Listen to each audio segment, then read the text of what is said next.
Hey, Kimber and Will here with Crossfire Co-op, and today we're talking Grand Kingdom Beta. We're lucky to get early press access, so we're delivering our impressions right now. So, what'd you think, Kimber?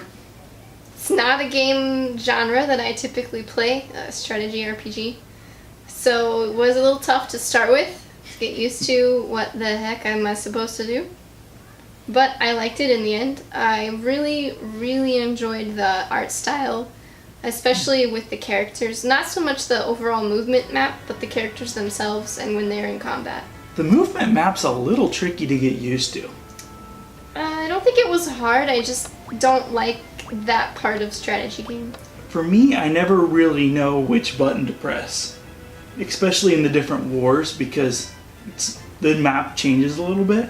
It's like, do I press up for this or do I press left for this? Because it's tilted at an angle. I don't think I got as far as you did, so I don't know. But I really enjoyed choosing the people to be in my party. There's a lot of customization there. There were 4 classes for the beta. There was Fighter, Witch, Medic, and Ranger. There are lots and lots of other classes that you can see, and apparently there are even more classes in the full game that will be available. I cannot wait to get my hands on the Dragon Mage. That is awesome. The Dragon Mage looks so cool. Despite the high level of customization, like you could even customize the pitch of the character's voice, you couldn't change the gender of the character, so each class was set in that, and I think that was a little odd considering everything else that you could customize. Yeah, there's so much you could do that kind of threw me for a loop. And you're like, is there any way to change it? I'm like, I don't think so. No, I don't think so. And maybe that's just for the beta to keep it simple. But that was one thing I was surprised about.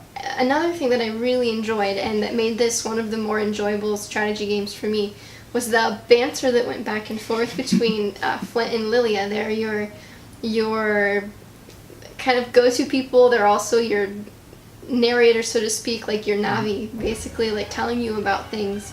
So Flint is brash, and his priorities are mostly on like partying, drinking, fighting, killing.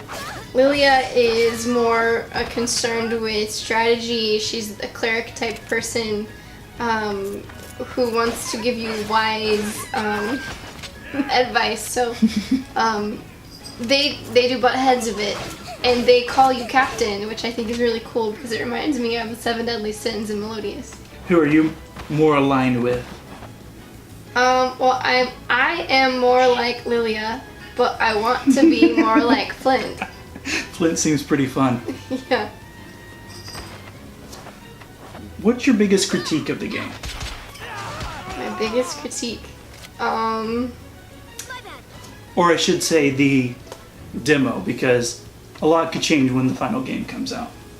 Yeah, I mean, I found it a little difficult to get used to the combat, but I think that's because I don't typically play strategy games of that nature. The last one I played was a PS2 game, was a Yu-Gi-Oh game. That kind of leads into my biggest critique, was just that it seems like the game pretty much just throws you in. And especially into the war system,